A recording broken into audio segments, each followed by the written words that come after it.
Picture this. You abandon your disabled wife and 2 toddlers, flee the country to live with an 18-year-old in Mexico, spend an entire year posting beach selfies while completely ignoring child support, and then, with a straight face, text your exhausted ex demanding split custody the exact second you feel like catching a flight back. That is the actual real-life absurdity of my former coworker, Greg. Look, I used to work with the guy. Consequently, I had a front-row seat to one of the most staggering displays of human cowardice I have ever witnessed in my entire life. Greg always wore the polished mask of a devoted family man. However, that entire pristine facade shattered the exact moment his wife, Sarah, faced a grueling, high-risk leg surgery that left her completely bedridden for months. Suddenly, the heavy domestic burden fell squarely on his shoulders. Therefore, instead of stepping up to the plate, Greg checked out entirely. At first, it was subtle late nights at the office. However, his desk remained hauntingly empty. Then came the phantom weekend trips that materialized out of thin air. Meanwhile, upstairs, Sarah was trapped in a bedroom, entirely dependent on him just to reach the bathroom, desperately juggling 2 toddlers while her husband grew increasingly resentful of her physical fragility. Greg wasn't working late. Consequently, he was trawling dating apps, actively hunting for women young enough to be his daughter. He loved the cheap ego trip. He fancied himself a smooth-talking mentor to girls barely out of high school, completely ignoring his mortgage, his parental responsibilities, and his broken wife. Moreover, he actually bragged about it around the office. He laughed off Sarah's condition, claiming he deserved to live a little because domestic life was stressing him out. The plot thickened right at the finish line of her recovery. Sarah's physical therapy finally yielded hard-earned results. Therefore, the moment doctors cleared her to stand on her own and safely manage the kids independently, Greg dropped the hammer. He didn't attempt counseling. He didn't have a hard conversation. Instead, he packed his bags, emptied a massive chunk of their joint savings, and bolted. He didn't just leave town. He left the entire hemisphere. Greg relocated straight to Mexico to shack up with an 18-year-old he had met online. He abandoned a woman who had barely relearned how to walk, leaving her alone with 2 toddlers so he could play perpetual spring break with a teenager. That was nearly a year ago. Since then, his social media has been an endless highlight reel of margaritas, sun-soaked beaches, and beach clubs. However, not a single cent of child support has crossed Sarah's path.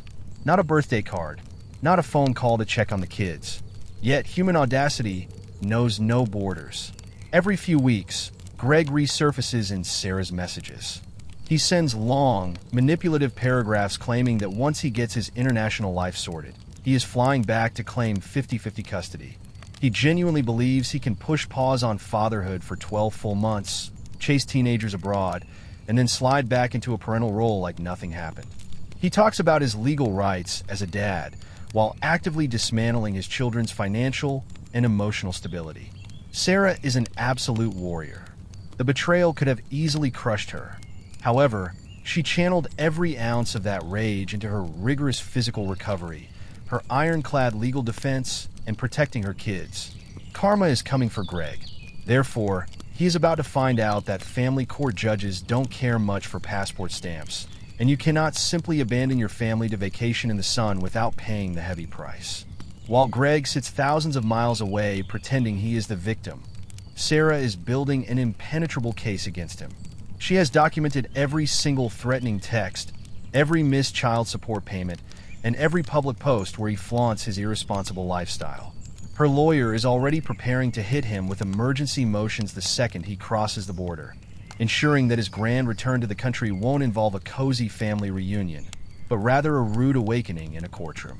It is fascinating how selfish people operate. Greg genuinely convinced himself that because he checked out mentally months before he physically left, he somehow bears no responsibility for the wreckage he left behind. He thinks distance erases debt. He thinks time washes away the memory of leaving a recovering surgery patient to crawl across the floor to feed her kids. Consequently, he is living in a complete delusion. People back at the old office still talk about him in hushed, disgusted tones. No one respects a coward who abandons his family when the going gets tough. Even his own family members back home have distanced themselves from his absolute circus of a life in Mexico. The truth always outs itself.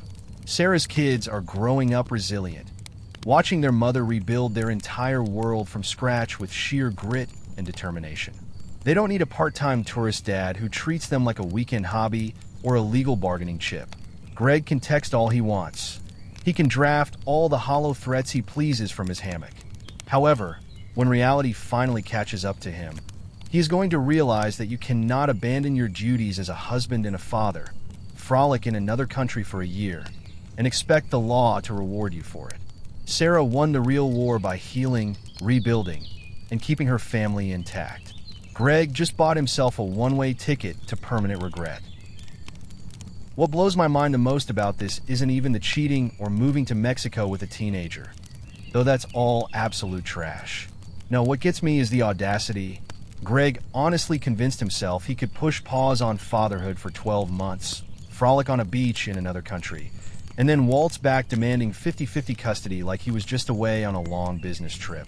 That is not how life works, and sure as hell not how family court works. Sarah's story is a masterclass in resilience. While he lived out a cringeworthy second adolescence, she took her trauma, channeled it into her physical therapy, and protected her kids. Men like Greg always think they're the smartest guys in the room for running away. But karma catches up, and a passport stamp doesn't make you bulletproof to the consequences of your own cowardice. Let me know in the comments, what is the absolute wildest excuse you've ever heard someone use to try and wiggle out of being a parent? Hit that subscribe button, and I'll catch you in the next one.